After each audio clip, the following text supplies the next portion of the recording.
Okay, I want you to picture the year 1914. It's this time of just incredible modern marvels, right? Dazzling culture, high fashion, you name it. By all accounts, it really felt like humanity had reached its absolute peak. I mean, everything seemed to be pointing towards this amazing, brighter future, all powered by technology and progress. But underneath that shiny, sophisticated surface, oh yeah, something very, very different was brewing.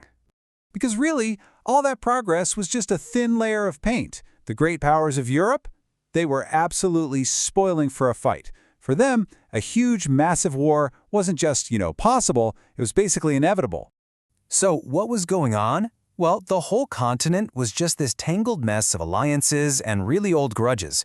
And the military tech, it had leaped forward since the last big war. And honestly, every country was a little too eager to test out their shiny new toys. The thinking at the time was that, yeah, any war would be quick, it'd be glorious, and hey, it'd all be over by Christmas.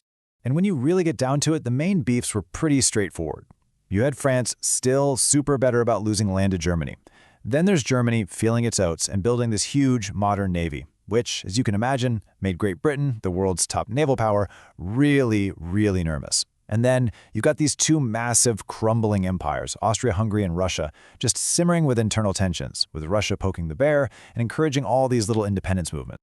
So you've got all this tension just sitting there. All it needed was one little spark to set the whole thing off. And that spark, it came in the city of Sarajevo, where the heir to the Austro-Hungarian throne, a guy named Archduke Franz Ferdinand, decided it would be a great day to go for a drive. In the whole thing, it was just a comedy of errors, except it was a tragedy. First off, the Archduke's entire route was published in the newspaper, and he was riding in an open-top car. I mean, what could possibly go wrong? Well, the first assassination attempt actually fails. A bomb misses him and hits a car with some officers behind him. So what does the Archduke do? Instead of getting out of there, he decides to visit the injured officers in the hospital.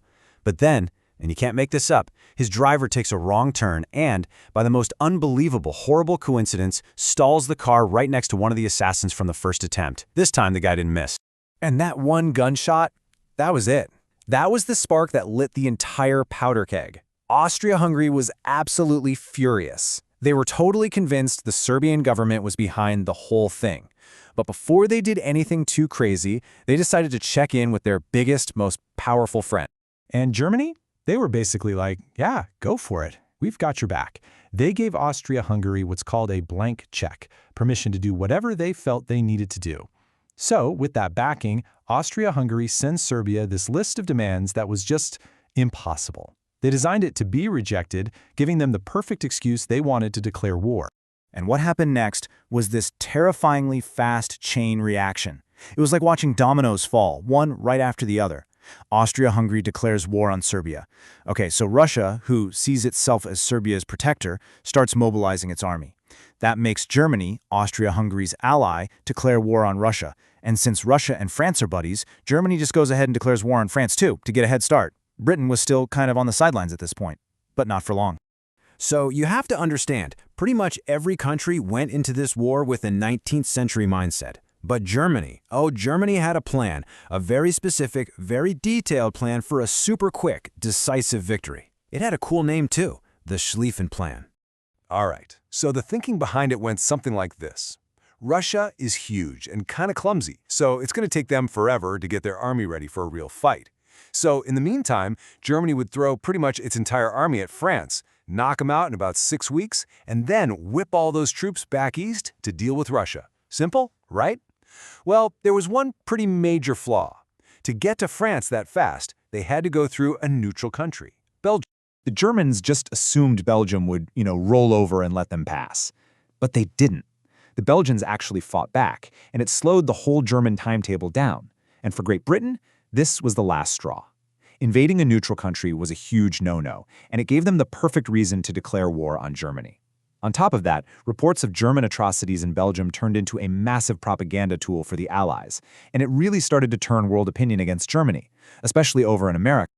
Okay, so Germany's plan had some issues, but they weren't the only ones. The French High Command was also, let's just say, dangerously stuck in the past. To show you exactly what I mean, let's play a little game.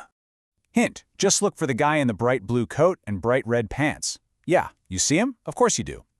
The French army marched into a 20th century war. a war with machine guns, wearing these ridiculously bright uniforms. They were spectacularly and fatally easy to see. And you know who else had no trouble spotting them? The German machine gunners. They just tore the French lines to absolute shreds. It was a brutal, brutal lesson in just how much the world of warfare had changed. Meanwhile, back on the Eastern Front, Germany's grand plan was hitting even more problems. Remember how they thought Russia would be slow? Nope. Russia mobilized way faster than anyone thought possible, which forced Germany to pull precious troops away from their main attack on France.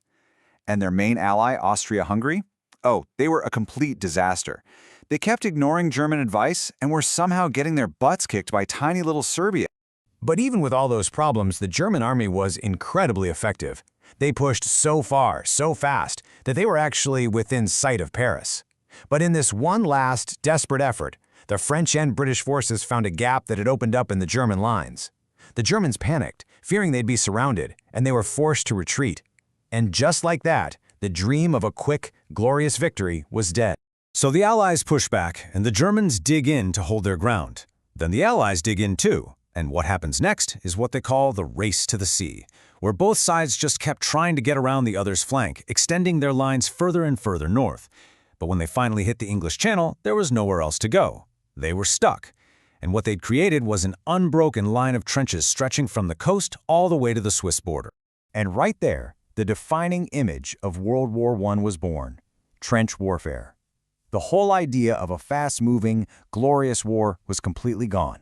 In its place was this static, brutal, grinding stalemate where armies just stared at each other across this desolate, bombed-out piece of ground called no man's land. And this nightmare landscape would end up consuming millions of lives for the next 4 years. The strategy, if you can even call it that, settled into this horrifying, pointless cycle. First, you'd have a massive artillery bombardment that could last for days, just pounding the enemy trenches. Then the whistles would blow, and soldiers would be ordered over the top, climbing out of their trench to charge across no man's land, right into a hail of machine gun fire. We're talking thousands of casualties. To gain maybe a few hundred yards of mud, it was insanity.